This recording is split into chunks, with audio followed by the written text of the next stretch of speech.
Do you have testimony? I do. You do? Angeline Anderson, Johnson County Developmental Supports. Okay, we're looking for it. Go ahead and say your name and what you're. My name is Angeline Anderson. I'm the Director for Day and Employment Services for Johnson County Developmental Supports. Thank you for the opportunity to provide testimony in support of increased funding for supported employment through the Home and Community-Based Waiver Program.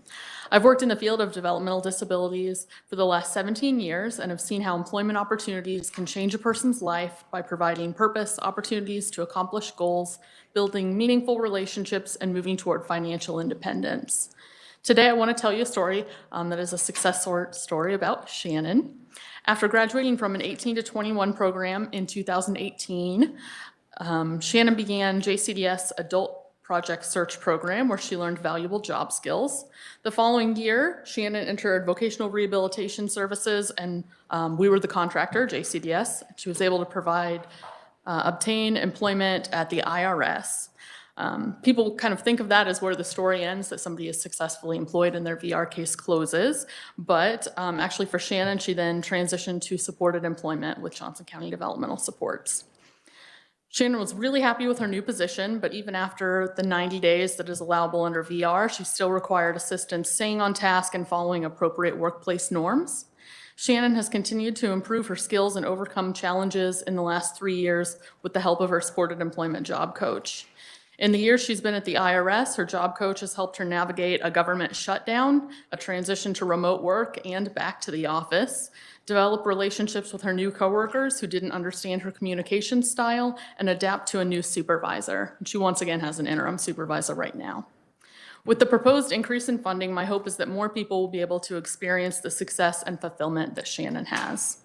Supported employment is not as widely available as it could be due to the outdated reimbursement rate of $17.88 per hour. Currently, JCDS is one of only 2 providers in Johnson County that offer that as an option, and there are actually 87 providers who are affiliated with the CDGO in that area, so 2 of 87. In 2023, JCDS supported employment services operated in a budget shortfall of more than $113,000. At JCDS, we found that recruiting and retaining the right people for these positions in our market specifically requires a starting rate of $22.73 per hour, with our tenured staff making on average actually $28.99 an hour to maintain those more tenured employees, plus benefits. Even at the proposed rate of $28 per hour, our program would operate at a deficit. As you consider an increased reimbursement rate, I would encourage this body to support an adequate reimbursement rate of $50 per hour.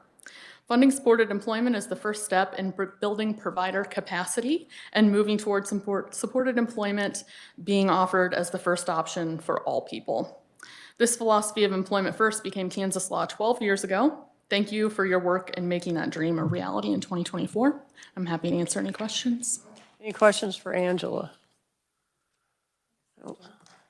You're good. Okay. All right, well, thank you very much.